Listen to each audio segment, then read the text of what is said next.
जो वाणी से प्रकाशित नहीं होता, किंतु जिससे वाणी प्रकाशित होती है, उसी को तू ब्रह्म जान।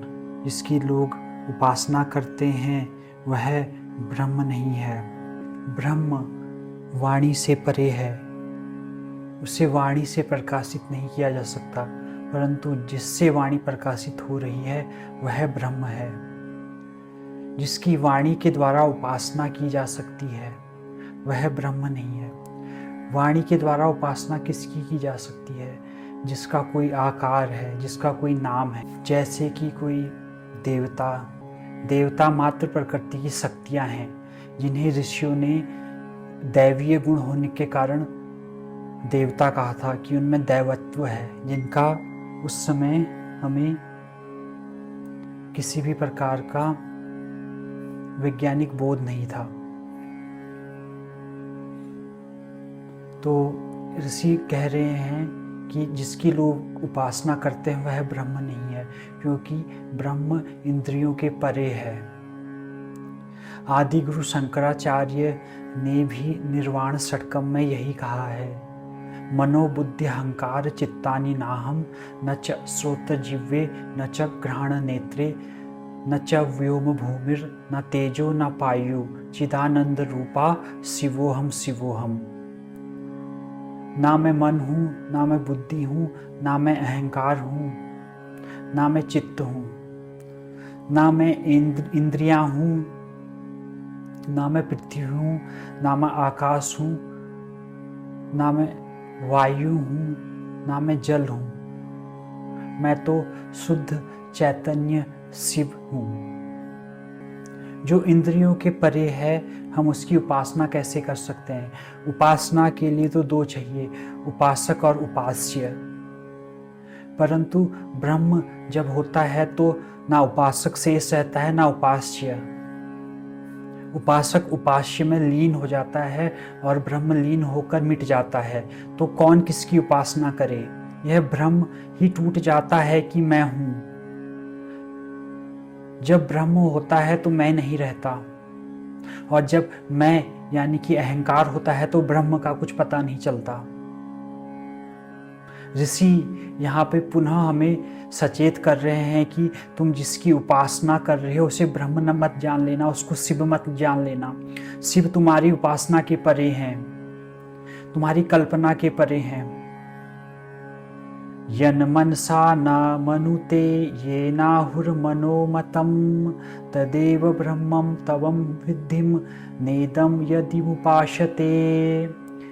जिसका मन से मनन नहीं किया जा सकता, पर जिससे मनन किया हुआ कहा जाता है, उसी को तू ब्रह्म जान। जिसकी लोग उपासना करते हैं वह ब्रह्म नहीं है। ब्रह्म तुम्हारी मन की कल्पनाओं में नहीं आएगा। मन से केवल हम कल्पना ही कर सकते हैं, परंतु ब्रह्म कल्पनाओं के परे है। मन है क्या? जितनी भी हमारी इंद्रियां हैं उनके द्वारा जो भी सूचना, जो भी इंफॉर्मेशन आती है वह मस्तिष्क में जाकर मन बन जाती है। तो मन अपने विषयों के अन्यत्र कुछ भी नहीं है। अगर मन के विषय ना हो तो मन भी नहीं होगा। तो मन में जो भी समाता है वह मन की कल्पना मात्र है, और शिव कल्पनाओं के परे हैं, ब्रह्म कल्पनाओं के परे हैं। तुम उसकी उपासना मन से भी नहीं कर सकते। य चक्षुषा न पश्यति ये न चक्षुषी पश्यति तदेव ब्रह्मम तवम विद्धि नेदम यद्युपासते। जो आंखों के द्वारा नहीं देखा जा सकता, किंतु जिसकी सहायता से नेत्र देखते हैं, उसी को तू ब्रह्म जान। जिसकी लोग उपासना करते हैं वह ब्रह्म नहीं है। पुनः ऋषि एक एक कर सभी इंद्रियों की नेति कर रहे हैं। वो सभी इंद्रियों का निषेध करते जा रहे हैं। वह फिर कह रहे हैं कि देखो, तुम आंखों से भी उसे नहीं देख सकते। आंखों से जो तुम देखोगे वह सीमित होगा, पर ब्रह्म तो अनादि है, असीम है। तुम उसे आंखों से कैसे देख सकते हो? तो आंखों के द्वारा जो तुम्हें दिखता है वह ब्रह्म नहीं है। यच्छ्रोत्रेण न शृणोति येन श्रोत्रमिद श्रुतं तदेव ब्रह्मं त्वं विद्धि नेदं यदि उपासते। जिसे कोई कान से नहीं सुन सकता पर जिससे यह कान सुनते हैं उसी को तू ब्रह्म जान। जिसकी लोग उपासना करते हैं वह ब्रह्म नहीं है।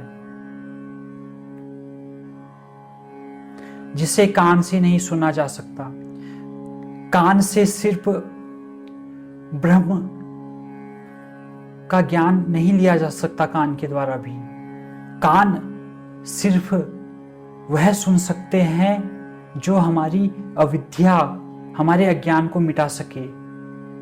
ब्रह्म तो स्वयं प्रकाशित है, तो कुछ भी सुनकर या कुछ भी जानकर तुम ब्रह्म को नहीं प्राप्त कर सकते। पर फिर भी ऋषि यहाँ पे हमें श्लोकों के द्वारा समझा रहे हैं और हम कान के द्वारा ही सुन रहे हैं। तो वह हमें ब्रह्म के बारे में नहीं बता रहे, वह हमें हमारे अज्ञान के बारे में बता रहे हैं। वह कह रहे हैं कि तुम इंद्रियों का प्रयोग करके अपने आप को बहुत होशियार समझदार समझते हो ना, तो तुम्हारी समझदारी धरी की धरी रह जाएगी, क्योंकि ब्रह्म को तुम सुन नहीं सकते। जो मैं तुम्हें सुना रहा हूँ वह तुम्हारे अज्ञान है। मैं तुम्हें तुम्हारा अज्ञान बता रहा हूँ, जिसको जानकर शायद तुम में यह बोध आ जाए कि तुम अपने अज्ञान को हटा लो। यत् प्राणेन न प्रणीति येन प्राण प्रणीयते तदेव ब्रह्मं त्वं विद्धि नेदं यदिमुपासते। जो प्राण के द्वारा चेष्टा युक्त नहीं होता, बल्कि जिससे प्राण चेष्टा युक्त होता है उसी को तू ब्रह्म जान। जिसकी लोग उपासना करते हैं वह ब्रह्म नहीं है। तो क्या हमारी जो जीवन शक्ति, हमारा जो प्राण है, यह ब्रह्म है? नहीं। ऋषि इसे भी कहते हैं कि तुम कुछ नहीं जानते, वह ब्रह्म नहीं है। तुम्हारे प्राण कोई ब्रह्म नहीं है। प्राण जिसके द्वारा चेष्टा युक्त होते हैं, प्राणों को जिसके द्वारा शक्ति मिलती है कर्म करने की, वह ब्रह्म है। नहीं कि तुम्हारे प्राणों के द्वारा जो कर्म किया जाता है वह ब्रह्म है। तुम ब्रह्म की पूजा किसी भी कर्मकांड और विधि से नहीं कर सकते। ऋषि यह कह रहे हैं, कर्मकांड और विधि से जिसकी तुम उपासना कर रहे हो वह कोई देवता हो सकता है, परंतु वह ब्रह्म नहीं है, क्योंकि ब्रह्म तुम्हारे चेष्टा के पार है। वह तुम्हारी प्रत्येक चेष्टा के परे है। तुम उसे चेष्टा कर करके प्राप्त नहीं कर सकते। तुम उसे केवल अपने अज्ञान को मिटाकर जान सकते हो। तुम्हें मिटना पड़ेगा, तुम बस यही चेष्टा कर सकते हो। तुम्हारी चेष्टा यह नहीं हो सकती कि मैं उसको पकड़ लूं, मैं उसको अपना बंधक बना लूं, मैं उसका ज्ञाता हो जाऊं। ऐसा कभी भी संभव नहीं हो सकता। तुम्हें अपनी चेष्टाओं का अज्ञान देखना होगा। तुम्हें समझना होगा कि तुम्हारी कोई भी चतुराई उसे नहीं जान सकती। जब तुम अपनी सभी चतुराइयों का त्याग कर दोगे तो उसे जान लोगे।